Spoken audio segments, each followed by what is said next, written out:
All right, grab your coffees, apprentices, and welcome to today's Job Box Talk Explainer. Today we're taking the dense Canadian electrical code rules for wireways and translating them into practical, everyday field knowledge to get you ready for that RedSeal exam.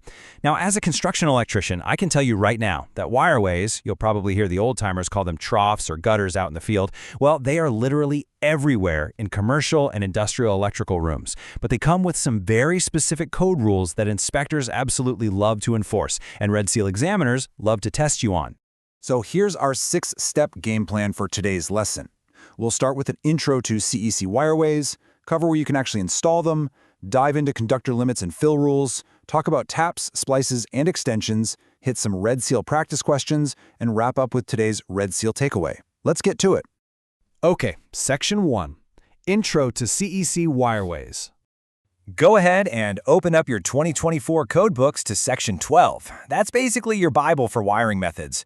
Right off the bat, Rule 12.2100 hits you with the crucial point. Wireways are legally permitted for exposed work only. You absolutely cannot bury a wireway behind drywall or go pouring concrete over it. An inspector has to be able to walk right up, pop open that hinged cover, and see the wires inside. It's meant to be an accessible raceway, usually mounted right above a row of panels to manage the distribution of, hundreds of branch circuit wires. All right, Section 2, let's talk about where to install wireways, or rather, where you can't install them.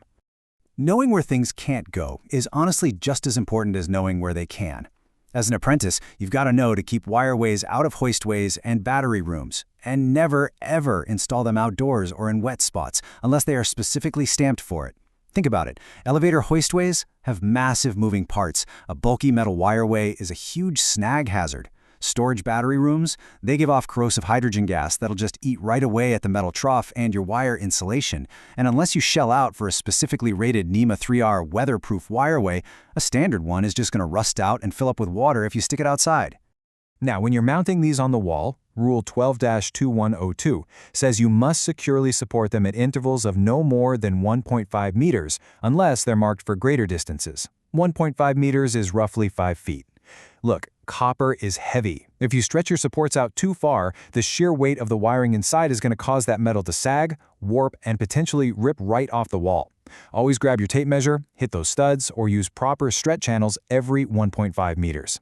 And if you're working in an area accessible to unqualified persons, you've got to provide mechanical protection for a distance of 2 meters above any floor. Why 2 meters? Well, that's roughly the height of an average doorway. Below that height, a wireway in a public hallway could easily get bashed by a pallet jack, a delivery cart, or just some guy carrying a ladder. If it's exposed to the general public below that 2-meter mark, you need to physically guard it. When you're building the actual run, make sure it passes completely unbroken through drywalls. Always cap off your dead ends and use proper fire stops if you're running it as a riser. Passing through a wall unbroken means absolutely zero splices or joints inside that wall cavity where you can't reach them. Closing your dead ends keeps the dust, the debris, and, the rodents out. And fire stopping a vertical riser, that prevents your wireway from acting like a massive chimney for smoke if a fire happens to break out on a lower floor. Moving on to Section 3, Conductor Limits and Fill Rules. Listen up, because this rule contains an absolute classic RedSeal trap where so many apprentices lose easy points. Standard power and lighting conductors are capped at exactly 200 wires and a 20% fill limit. But signal and control conductors, they have absolutely zero numerical limit and cap out at a 40% fill. Why? Because power conductors generate heat.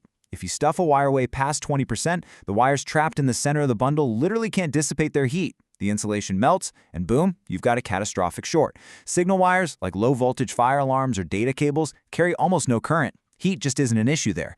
So you can pack them in until the box is 40% full with no maximum wire count. Also, you can't just throw massive cables in there willy-nilly. The absolute max size allowed is 500 kcml for copper and 750 kcml for aluminum. Wireways are designed to distribute dozens of smaller branch circuits, right? They aren't meant to house massive, unbendable main service feeds. If you actually try to wrestle a 750 kcml copper wire into a standard trough, you're going to violate your bending radius rules for sure and probably scrape the insulation right off on the metal lip. Don't do it. Oh, and do not forget Rule 12-110. If you're running AC circuits in a wireway made of magnetic material, every single insulated conductor of that circuit must be grouped together inside it. That means your line 1, line 2, line 3, and your neutral must all sit in the same metal trough. If you split them up, the alternating current induces eddy currents in the steel enclosure, and it will literally heat that metal trough up like a toaster oven. Always, always keep your circuit families grouped. All right, Section 4. Let's look at taps, splices, and extensions. How do we legally branch out from here? Rule 12-2106 keeps your job pretty straightforward. If you're making taps or splices on feeders or branch circuits inside the trough, they simply must be insulated and accessible. You've got to use proper split bolt connectors fully covered in rubber and friction tape, or just grab modern insulated tap blocks. And remember that word? Accessible. Don't be that guy who makes a splice in the section of the wireway passing through the wall. Put the splice right behind a hinged cover where the next electrician can actually find it without tearing the building apart. Now, when you're extending out to other equipment, the code strictly limits you to approved methods, things like rigid conduit, EMT, or armored cable. You punch a knockout in the side or bottom of the wireway and attach your conduit with proper fittings. You can't just drill a random hole and run loose single-conductor wire out across the ceiling. No way. It has to transition into another approved wiring method, like, say, an EMT conduit dropping safely down into a panel board. Okay, Section 5. Let's see how these rules actually look on the RedSeal exam. Time to test your knowledge. Read this scenario very carefully. An apprentice is installing a wireway containing only signal and control conductors. What is the maximum number of conductors allowed?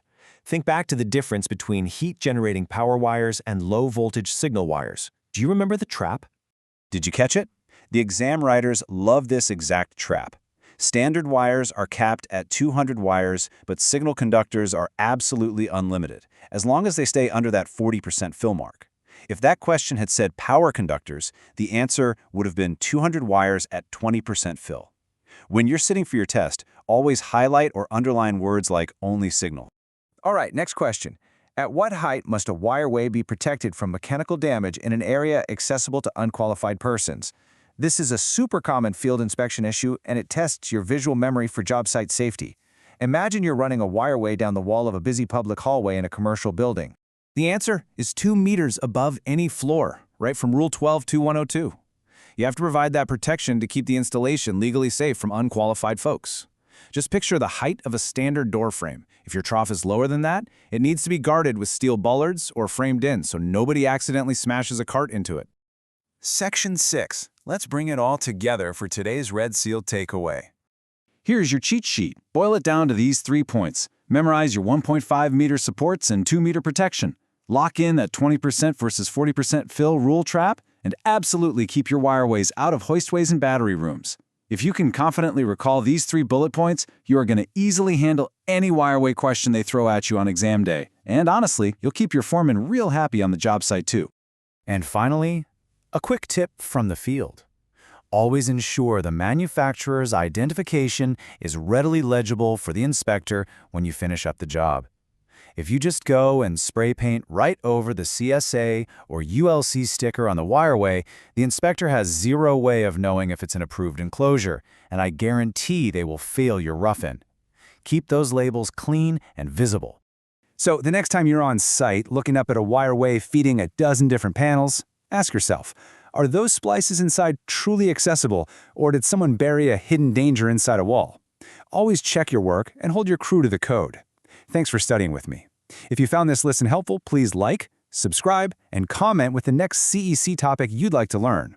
Keep studying, stay safe, and good luck on your RedSeal journey.